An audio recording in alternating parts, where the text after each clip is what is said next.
Bueno, me toca comenzar a mí, entonces ya he rendido cuentas en cuanto a los fascistas, hemos hablado de la Super Bowl, de Bad Bunny y del amor, entonces bueno, voy a hacer mi introducción a esta temática, que dice así: dos amantes, un columpio y un obispo cornudo. Hoy te voy a hablar de un cuadro que algunos artistas rechazaron por ser demasiado escandaloso, que refleja perfectamente cómo era el siglo XVIII y que seguro conoces, aunque sea por Frozen. Ya te veo en la cara y me imagino que con esta referencia que sabrás un poco por dónde van los tiros. Sí. Claro, tampoco sé... Bueno, yo tengo que decir que Frozen yo no la he visto. Iba a decir inesperada referencia a Frozen sin haberla visto, lo cual me parece delito. O sea, para que veas el nivel de documentación al que he llegado. Pero ese nivel no ha incluido ver Frozen para ver... O sea, Pues mal. he incluido el fragmento en el que sale, pero no en la peli he dicho, bueno, quiero decir... No voy a hacer comentarios. Bueno, No. pero más o menos el cuadro ya te orientas un poco cuál Claro. es, sin decir de momento nada, ¿vale? Por Frozen, pero también por lo del columpio. Por haber estudiado historia del arte, ¿no? También. Por aquello de haber Pero sobre estudiado. todo por ver Frozen. Sobre todo por Frozen, ¿no? Vale. Vale, bueno, comenzamos la historia. En este caso nos vamos a París, mediados del siglo XVIII, una época en la cual la aristocracia pues, comienza a abandonar Versalles para instalarse en palacetes privados por toda la ciudad. Vale. Una ciudad, por supuesto, rodeada por jardines y con unos salones que tenían unas reglas y convenciones pues, muy claras. Bueno, esto creo que no es en Francia, los brillitos no es en Francia. No, es en Reino Unido. Pero bueno, para el caso un poco similar, ¿no? La idea. Un Sí, poco de la creo aristocracia, que es los posterior, salones. pero sí. Bueno, para el caso. Bueno, entonces, en este contexto, ¿qué pasaba? Pues que los matrimonios muchas veces, pues sobre todo eran comprendidos como alianzas estratégicas, como los Bridgerton. Así que el corazón quedaba bastante relegado a espacios privados, por decirlo de una forma bastante elegante y bonita. La forma menos elegante es pues encuentros furtivos, juegos al escondite y coqueteos disimulados. Vale. Bueno, sigue siendo bastante sutil para lo que hacían en la época. Bueno, con este percal surge, que iremos dejando por aquí las fotitos, el rococó, que yo creo que es uno de estos movimientos artísticos que todo el mundo conoce, porque mayormente destaca por ser alegre, ligero, eso es la definición, y refinado. Ligero. Yo para mí ligero no es la definición, porque para mí me parece lo más Pomposo, ¿no? recargado. O sea, es como ir a comprar y volver con 5 bolsas en cada mano. O sea, es súper recargado. Quizá ligero a nivel cromático, ¿no? Como es así como muy, sí, muy con los colores, pasteles, pasteloso. sí. Sí. O sea, había cogido como la definición del rococó, pero bueno, ligero, pues para quien lo escribió. Bueno, en este caso, celebraba la belleza con esos colores pastel como emblema y jugaba con una sensualidad disfrazada un poco de frivolidad. ¿No? Lo sensual era un poco frívolo, pues eso. Entonces, era un arte que lo que sobre todo buscaba era un poco burlarse de las normas sociales que había, pues como ir con pequeños detalles, como ir burlándose así sutilmente. Reflejando al final, pues como era una época bastante hedonista. Claro, sobre todo para los ricos, para los criados y demás, y criadas, pues no era tan hedonista. Hablando de referencias pop antes, la película María Antonieta y nuestro episodio, que creo que fue el de Escándalo, en el que yo hablé de, pues eso, de María Antonieta y del retrato de Elisabeth Vigée-Lebrun, y es un poco ese contexto también. ¿Te acuerdas el episodio? Escándalo es un escándalo. ¿El número 7 puede ser? Puede ser. No me acuerdo. O el 6. Bueno, pues por ahí por si lo quieres cotillar. Bueno, esto un poco el contexto, ¿vale? Y entonces aquí entra el susodicho Jean Honor Fragonard. ¿Vale? Ahora ya es cuando me empiezo un poco a complicar porque voy a decir bastantes nombres en francés. El Fregonas. El Fregonas. El Fregonas, la verdad es que y encima con esta foto increíble. Bueno, eso, que voy a decir bastantes nombres franceses, entonces bueno, que... Boquita de piñón y ya está. Boquita de piñón y ya está. Bueno, en este caso Fragonard, el Fregonas, nació en Grasse en 1732. Y luego a mí me interesa mucho el contexto de dónde viene, ¿vale? En este caso fue hijo de un sastre especializado en la realización de guantes, que da la casualidad que es como Shakespeare. Es verdad, el otro día fuimos a ver Hamlet y... Me generó mucha... Dijo, mira, qué casualidad. Es verdad. Este no escribió ninguna obra de teatro, pero bueno, hizo alguna cosita también llamativa. Bueno, con 6 años, ¿qué pasó? Que su familia se mudó a París, ¿vale? Se mudan, pero esa familia entra en penurias económicas, que también es un poco lo que le pasa a la familia de Shakespeare, según dice en Hamlet, ¿no? Tiene que recurrir a... Bueno. Entonces, a él le mandan como escribano a un despacho de un notario. La verdad es que de momento bastantes relativas similitudes, ¿no? entre los dos. Vale. Bueno, pronto lo que hacen es llevarle ante François Boucher, que de este iba a poner la foto, pero bueno, lo puedes buscar, que era un pintor y grabador francés bastante conocido en la época, ¿vale? Tal es así su nivel, o era así, que no quiso gastar su tiempo en darle una primera formación al Fragonard. O sea, le llevaron ahí y dijo, nah. Pero él dijo, bueno, pero se lo podéis mandar a Chardin, que también era un pintor bastante conocido, sobre todo por naturalezas muertas y retratos, ¿vale? En la época. Que este sí que le acogió, ¿vale? ¿Qué pasa? Espera. Se pega ahora 6 meses con Chardin y ya dice Boucher, pues igual sí que pinta bien. Y se lo vuelve y se lo lleva. Entonces, bueno, es como... Como triunfar en Madrid y que te vuelvan a coger en tu casa. Sí, o sea, es todo esto en París, claro. Entonces, como no, pero ahora sí, bueno, total que él, sí, para adelante. Bueno, entonces, luego, otros datos así curiosos de Fragonard. En 1752, sin ser alumno de la academia, ¿vale? O sea, él no estaba en la academia, él estaba con el Boucher gana una beca estancia en Roma, subvencionada por la Real Academia de Escultura y Pintura de Francia. Me imagino que Boucher ahí debió de decir, bueno, tengo a este que no lo hace mal, vamos a meterlo un poco por ahí. Porque él no estaba en la academia. Bueno, pero igual es que lo hizo tan bien que se lo merecía. Bueno, no? Luego también, claro, aquí también está la cuestión, es que cómo ganó con Jeroboam sacrificando a los ídolos. Esta obra de aquí, ¿vale? Que esto lo hizo, pues, si nació en el 32... pues en el 52 gana pues con 20 añitos. A ver quién pinta esto con 20 años. En fin, me parece increíble, la verdad. O sea, entiendo que le diesen la beca, pero bueno, también muy notas que no estuviese dentro de la academia. Pero bueno. Luego, en 1756, 4 años después, se va a Roma con Hubert Robert, que entre alguna de las cosas que él hacía, pues bueno, se encargó humildemente de diseñar algunos jardines del rey Luis XVI. O sea, este señor no se relacionaba mal. Que luego no digo que no pintase mal, pero no se relacionaba nada mal. Y bueno, también en esa época, pues bueno, había pintado como diferentes motivos y no sabía muy bien hacia dónde tirar su pintura. Es como, bueno, puedo hacer muchas cosas. Todo se me da bien, ¿no? Es como... Sí, un poco así. Entonces, bueno... ¿qué pasa? Que justamente el rey Luis XV, ¿vale? En esa época empieza como a demandar un poco pinturas que representasen el amor, lo sensual y lo pícaro. Y entonces ahí, más pícaro que él, no había ninguno y dijo, ojo, cuidado que aquí hay nicho de mercado. Y entonces empieza a pintar y al final se hace muy famoso por pintar este tipo de pintura, ¿vale? Pero él al principio no tenía ni idea, luego coincide que justo empieza a ver demanda de ese tipo de cuadros y dijo, pues venga, al mejor postor. Tuvo buen ojo. Tuvo buen ojo. De negocios. Eso es. Luego, como dato así ya general, por terminar el contexto de Fragonard, hizo o pintó más de 540 cuadros. Joder. Sí.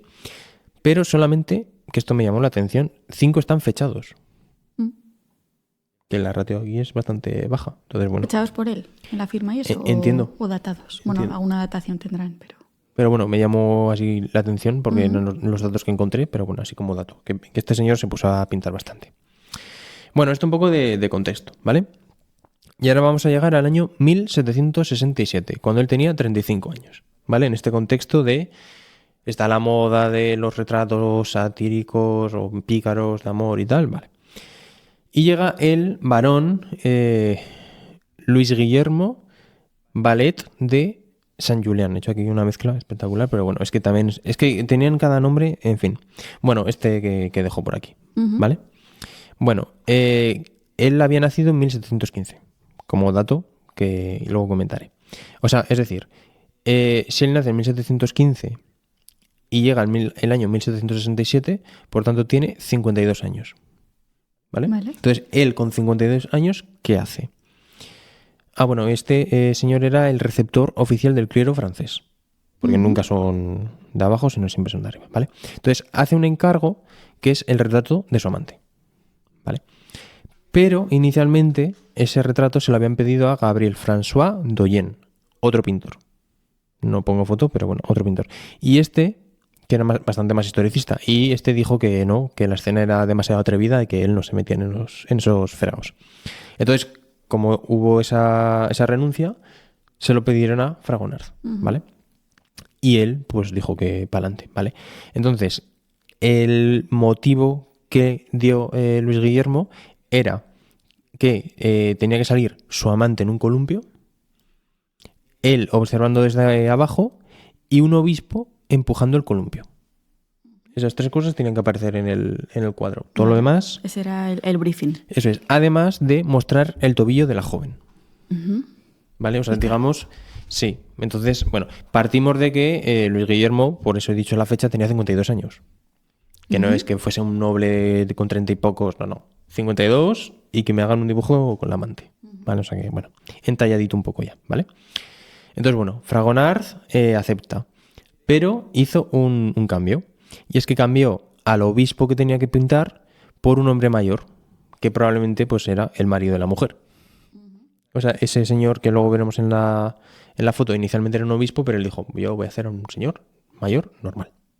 Como que es el marido realmente de en este caso, pues de con quien está haciendo el romance, ¿vale? Eso de primeras. Y luego de segundas, hay que decir que esta obra, que hoy en día se conoce como El Columpio, ¿vale? La dejo por aquí. Su título original era Los felices azares del columpio. Pero hoy en día se conoce como El Columpio, ¿vale? Entonces, todo esto un poco de contexto. ¿Qué de momento qué te parece? Muy bien. Muy pícaro, de momento, ¿no? De momento no hay mucho amorío o salseo, pero creo que ahora vendrá. De momento solo amantes, así que, bueno. Entonces, eso. La obra per se, ¿vale? ¿En qué consiste? Pues como se ha podido ver, o como prácticamente tenemos todos en la memoria, es un jardín bastante frondoso y exuberante, que prácticamente pues lo tapa todo. De hecho, tal es el nivel que esa vegetación pues prácticamente envuelve a los protagonistas, o sea, se ve casi más la vegetación que los propios 3 protagonistas. Por una parte tenemos a la mujer en el centro, ¿vale? Que aparece con un vestido vaporoso rosa, o sea, que ya para la época ya te está diciendo un poco con delicadeza que es un cuadro que va un poquito más allá del típico retrato de una dama, en este caso, que aparece con un sombrero campesino, que también es un guiño, ¿sabes por qué? ¿Por lo de María Antonieta? No. Porque en esa época los ricos, en sus tiempos libres... Claro, se iban como al campo, ¿no? Y aparte de irse como al campo, les como hacía... ahora se van a la villa. Pues les hacía mucha gracia vestirse de campesinos. Bueno, Luego ya campesino lo que hacían ya... por un día. Campesino por un día. Entonces, bueno, es otro guiño a lo que hacían cuando no estaban en grandes salones, en grandes convenciones, ¿vale? Se ven claramente unas enaguas blancas y aparece balanceándose en un columpio con cojines rojos, que hay que decir, por una parte, que lo que denota es un instante preciso, es decir, no está justo cuando está el columpio debajo, sino que ya hay un balanceo, ya se indica un poco bastante movimiento y dinamismo. Y luego, por otra parte, también he buscado, y el columpio, pues resulta que estaba bastante asociado a lo impío en la época. ¿Vale? O sea, que son todo recursos que fue metiendo Fragonard de esto no es un cuadro bonito. Todo claro, lo que... al final si te pones en un columpio con un vestido, ¿no? Pues el propio movimiento y el aire. Eso es, que se te ven las enaguas, ya ahora contaremos un poco más, ¿vale? Bueno, de hecho, la pierna izquierda se eleva, el zapato sale volando y bueno, el zapato indica un par de cosas. La primera, cómo va hacia una estatua, que luego comentaré, y cómo también va un poco en la dirección del, en este caso, pues el amante o el joven, ¿no? O sea, que siempre es como muy sutil y hacia dónde va la dama también, ¿no? Entonces, el amante que era el que había encargado el cuadro, efectivamente, ¿no? efectivamente. Como ha dicho el joven, bueno. Sí, bueno, claro, es que tenía 52, pero... Ahora es juventud. Sí, pero bueno, en la época también quiero decir, hay que tener ganas, ¿eh? Bueno, entonces, ahora ya nos vamos a centrar en este caso en el joven, ¿vale? Más allá de la posición, pues lo que refleja todo es que es como un arrebato, ¿no? Que tienen entre los dos, él aparece así recostado, o sea que es como sorpresa, ¿no? Aparece un poco por aquí. De hecho, se dice que la posición de la mano puede ser una referencia a lo fálico, como que si estira más la mano Bueno, Termina, también bueno, la mirada, ¿no? también la Tiene esa mirada, dirección, o sea, pero- quiero decir, estaba más salido que una mona, ¿vale? Eso estaba claro, ¿vale? Y además junto a una escultura de Cupido, Ujú. ¿vale? De la cual tengo que hablar, porque es un Cupido que no solamente aparece, pues esa referencia al amor, sino que es que este Cupido aparece con un dedo en el labio. Ujú. Entonces, por una parte, que es como yo lo interpreto, es pesaos callaos de una vez, pero el término original o la idea original es como, ay, en silencio, oculto, ¿no? Es como que juega un Ujú. poco con todo eso. Y evoca sobre todo pues eso, al silencio y a lo clandestino del encuentro. Vale. Vale, luego por otra parte tenemos en esta foto, bueno, ya os dejaré la foto bien puesta, aquí me la he dejado. Bueno, aparecen los angelitos escultóricos, Ujú. ¿vale? Que, bueno, de hecho es que no lo veo Sí, bien. están aquí. ¿no? Sí. Vale, sí. Que con el reflejo. Vale, estos angelitos que también son llamados putti, Mm. ¿vale? Están... Esto es spam de otro podcast, de La Ruina, pero es que hay una historia muy graciosa de... Bueno, me ha recordado. Vale, bueno, aquí... De que, claro, de que si tú hablas de los puti en un concepto donde no se conoce ese término, Claro. pues pueden pasar cosas. Y si llamas al hijo de alguien que, parece un puti, Uf, es que también... bueno, ya está. O sea, Ese será un poco. entiendo el dilema, pero decirle al hijo de alguien parece un puti, ostras, me parece muy elaborado, ¿no? Por eso. Vale. Bueno, que resulta que estos puti están apoyados sobre un delfín, que es un poco un homenaje pues, a Venus y a cómo tiene un origen en el mar. Ujú. ¿Vale? O sea que también es como todo el rato microreferencias. Luego también la carita de estos dos es como con sorpresa e incluso preocupación. ¿Vale? O sea, es que aquí todo lo que va apareciendo es como Aquí que ellos confluye. somos nosotros, somos los que observan el cuadro, ¿no? Es un poco Sí, de decir qué está pasando aquí y creo yo, vamos. sí, sí. O sea, sí, la verdad es que sí. Bueno, entonces todo esto lo que denota es que al final todo es una travesura, ¿vale?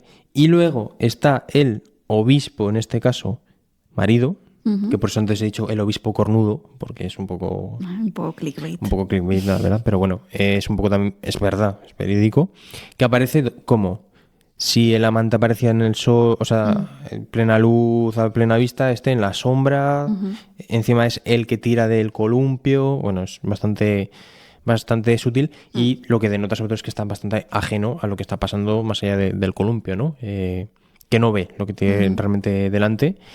Y aquí hay que destacar al perrete, que eso suele pasar desapercibido. De hecho, yo leí que había un perro y me costó encontrarlo, ¿vale? Pondremos el detalle porque parece vegetación un perro. realmente. Eso es un perro. Eso es un perrete. A mí también me parece Sí, ya vegetación, lo veo, pero ya es lo un veo. perrete. Pues esto no sé si lo sabía. Sí, pues bueno, pues aparece el perro que también aparece ladrando y que también denota que por una parte es una infidelidad y por otra, pues que el señor, que por mucho que esté escuchando al perro, se la suda lo más grande y no se entera. Entonces, esa infidelidad ignorada, ¿vale? Bueno, esto en cuanto a representación de la obra, ¿vale? Vale. Y luego, antes he hecho referencia a el Cupido, en este caso, ¿vale? Entonces aquí entra otro matiz social, que es Juan Antonieta, de toda la vida, Poisson, ¿vale? Que nació en 1721 y falleció en 1764. Que quizás le conozcas más, yo la verdad que no, como Madame de Pompadour, ¿vale? Sí. Que es esta que aparece El por... retrato es increíble. Bueno, no me voy a centrar en el retrato, sino Vale. más en En ella. su figura. Vale. Que bueno, realmente en el retrato ya se le ve con el libro, o sea que como que intuye un poquito más allá de cómo era. Bueno, de hecho, fue el amante oficial del rey Luis XV de Francia, ¿vale? Y a destacar que ella no venía per se de la nobleza, entonces ya eso lo que generaba es que era una figura todo el santo día, estaba controvertida. ¿No? Que esto en cualquier serie se ve de, oh, es que no, es noble. Pues bueno, aquí en España, pues con Leticia pasa un poco igual. Pero es que en este caso además era el amante. Entonces, bueno. A lo que voy. Que fue mecenas de pintores como Boucher y apoyó bastante que París fuese la capital artística de Europa durante ese siglo. Es decir, con dinero chifletes, ¿no? Pues fue pagando a diferentes artistas, apoyó bastante la escena pues para que Francia pudiese mantener esa hegemonía, ¿no? Un poco artística en la época. La cuestión, ¿qué relación tiene esto con la obra? Que es verdad que no hay una evidencia directa, pero sí que se considera que hay detalles en esta obra, en el Columpio, que son claros guiños a ella, ¿vale? El primero es que esa representación de Cupido era muy tradicional, o de hecho se dice que es una que hizo Etienne Maurice Falconet, que era uno de estos artistas que estaban en el círculo de Juana Antonieta, ¿vale? Entonces como que Fragonard cogió una referencia de un Cupido que era una escultura de uno que estaba justo con Juana Antonieta y lo metió en el cuadro, ¿vale? Digamos que eso es como una referencia a Madame de Pompadour, es una de ellas, ¿vale? Luego los guiños como el dedo en el labio y demás, que debían de ir bastante acorde a cómo era ella, así como muy sutil, muy demás. Y además esta fue una de las mayas encargadas en popularizar los colores y las estéticas idílicas, ¿no? Esos colores pastel, esa sensación idílica de las obras, pues bueno, ella como que era uno de los motivos que más le gustaba encargar, ¿vale? Entonces digamos que esta es la justificación por la que nombraba a Madame de Pompadour, ¿vale? Porque digamos que están esas cuestiones. Luego, en cuanto a la composición de la obra, pues bueno, es bastante compleja y dinámica, pues como se ve, sobre todo la vegetación nubla prácticamente todo.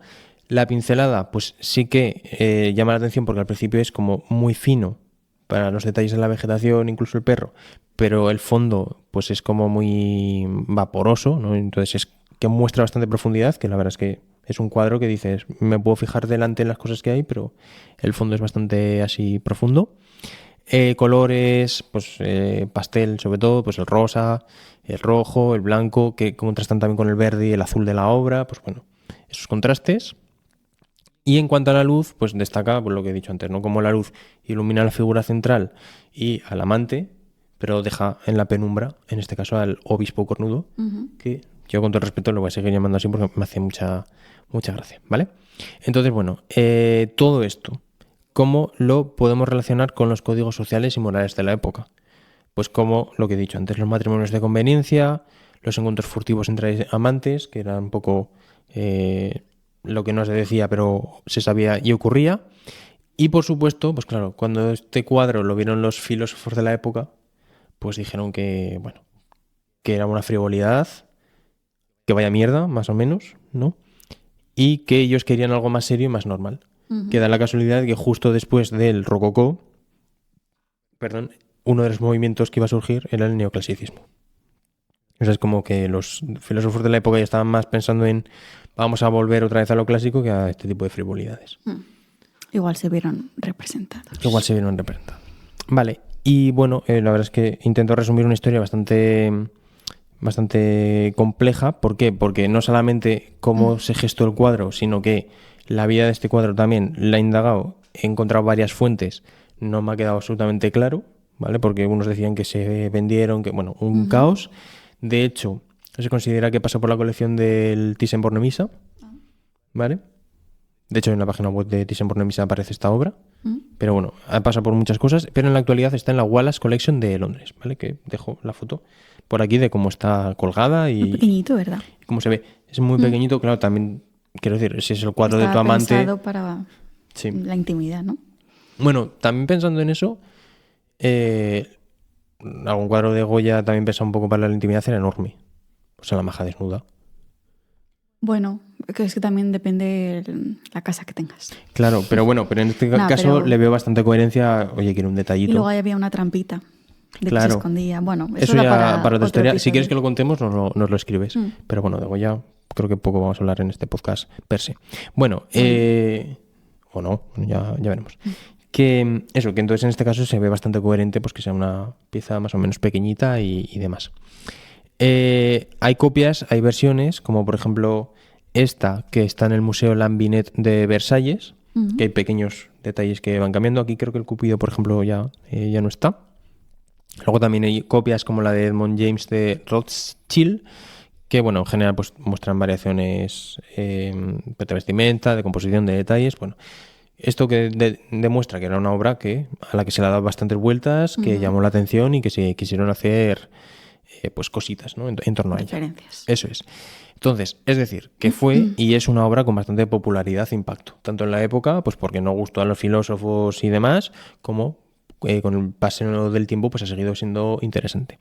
Y entonces aquí es donde entra pues su influencia, que aparece en grabados como los de Nicolas de Launay, de Launay, de 1782, en referencias literarias como Retrato de una dama de William Carlos Williams, que este nombre me hizo mucha gracia, William Carlos Williams. Bueno, en recreaciones contemporáneas como esta que dejo por aquí de Jinka Sonibare, que me parece bastante increíble esta instalación, y que aquí, ¿qué es lo que más te llama la atención?